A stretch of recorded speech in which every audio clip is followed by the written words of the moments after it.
Imam Ali ibn Abu Talib recited this verse: O you man, what has beguiled you from your Lord, the most gracious one, the Holy Quran, chapter 82, verse 6. Then he said the following: The addressee in this verse has no argument.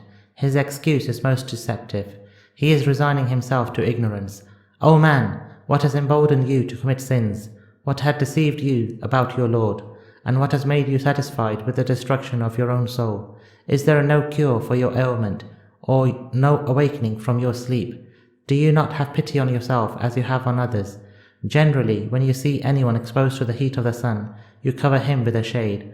Or if you see anyone afflicted with grief that pains his body, you weep out of pity for him. What has then made you patient over your own disease? What has made you insistent on your own afflictions? And what has consoled you from weeping over yourself, although your life is the most precious of all lives to you? Why does not the fear of an ailment that may befall you in the night keep you awake, although you lie on the way to Allah's wrath due to your sins? You should cure the disease of languor in your heart with determination, and the sleep of neglectfulness in your eyes with wakefulness. Be obedient to Allah and love His remembrance. Picture yourself running away while He is approaching you. He is calling you to His forgiveness and concealing your faults with His kindness, while you are fleeing away from Him, seeking others. Certainly, great is Allah, the Powerful, who is so generous, and how humble and weak you are, yet still so bold to commit disobedience to Him, although you live in His protection and undergo changes of life in the expanse of His kindness. He does not exclude you from His kindness, and does not remove you from His protection. In fact, you have not been without His kindness even for one single moment, whether it be a favor that He conferred upon you, or a sin of yours that He concealed, or a calamity that He has warded off from you. What is your idea about Him if you had obeyed Him? By Allah, if this had been the case with two persons equal in power and matching in might, one being inattentive and the other showering favors upon you, you would have then been the first to indict yourself of having a bad conduct and committing evil deeds. I truthfully say that the world has not deceived you, but you have had yourself deceived by it. The world opened to you the curtains and divulged to you everything equally, and in all that it forewarned you about the troubles befalling your bodies and the decay in your power. It has been too true and faithful in promise, and did not speak a lie to you or deceive you.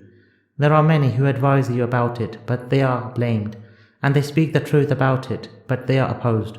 If you understand the world by means of dilapidated and far-reaching power of drawing lessons, you would find it like one who is kind to you and cautious about you.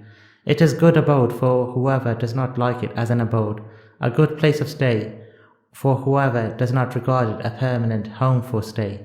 Only those who run away from this world today will tomorrow be regarded as virtuous. When an earthquake occurs, the day of resurrection approaches with all its severity. People of every worshipping place cling to it, while all the devotees cling to the objective of their devotion, as well as followers clinging to their leaders. On that day, even the act of one looking at the sky, wondering about what it contains and about the one who created everything, or that of the sound of a footstep on the ground of one who goes to perform a good deed, will be fully rewarded through his justice and equity. On that day, many an argument will prove void, and a contention for excuses will stand rejected. You therefore should now adopt for yourselves the course with which your excuse may be sound and your plea may be heard. Take from the transient things of this world that which will stay for you in the next world. Provide for your journey. Keep your gaze on the brightness of deliverance and prepare the saddles for setting off.